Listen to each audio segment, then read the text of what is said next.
কাল পর্যন্ত যে ইহুদি মুসলমানদের দরবারে দাঁড়িয়ে ভিক্ষা করতে একটু থাকার জন্য, আজকে সেই ইহুদিরা মুসলমানদেরকে চ্যালেঞ্জ করছে।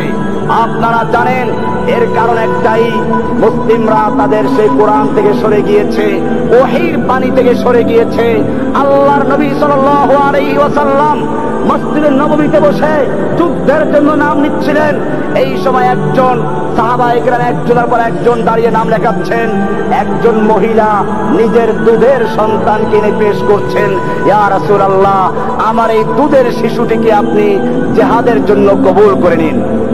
আল্লাহর নবী বলেছিলেন, আমি তো যুদ্ধের জন্য নাম নিচ্ছি, বাচ্চাদের খেলার জন্য নাম নিচ্ছি না। তোমার এই বাচ্চা না তীর চালাতে পারবে, না তরবারি চালাতে পারবে, না ঘোড়ায় বসতে পারবে, না উঠে বসতে পারবে, না ঢাল ঘুরাতে পারবে। ওই মহিলা তখন বলেছিল, ইয়া রাসূলুল্লাহ, আমিও জানি আমার এই দুধের শিশু তীর চালাতে পারবে না, আমার এই দুধের শিশু তরবারি চালাতে পারবে না, আমার এই দুধের শিশু ঘোড়ায় বসতে পারবে না, আমার এই দুধের শিশু ঢাল ঘুরাতে পারবে না। কিন্তু আমি জানি এই আমার শিশু ঢাল হতেও তো পারবে। আপনাকে লক্ষ্য করে যখন দুশমনরা তীর ছুঁড়ে মারবে, আপনাকে লক্ষ্য করে যখন দুশমনরা তরবারি আঘাত করবে, সেই মুহূর্তে আপনার সামনে আমার এই দুধের সন্তানকে ঢাল স্বরূপ পেতে ধরবেন।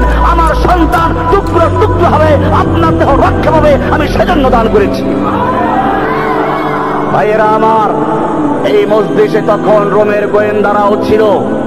সেই গোয়েন্দারা গিয়ে রোম সম্রাটকে বলল, খবরদার মুসলমানদের সঙ্গে যুদ্ধ করে বিজয় লাভ করার স্বপ্ন দেখো না। রোম সম্রাট জিজ্ঞেস করলো, ব্যাপার কি? মুসলমানদের সৈন্য কি আমাদের চেয়ে অনেক বেশি? গোয়েন্দারা বলল, না, সৈন্য তাদের অনেক কম। বলে, তাহলে তাদের কি অস্ত্র অনেক বেশি? বলে, না, তাদের অস্ত্র নেই। তাহলে কি তাদের গায়ে শক্তি অনেক বেশি?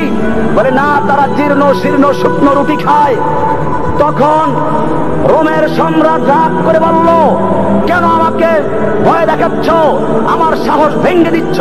অস্ত্র আমাদের বেশি, সৈনিক আমাদের বেশি, গায়ে শক্তি আমাদের বেশি, কেন আমাকে ভয় দেখাচ্ছ?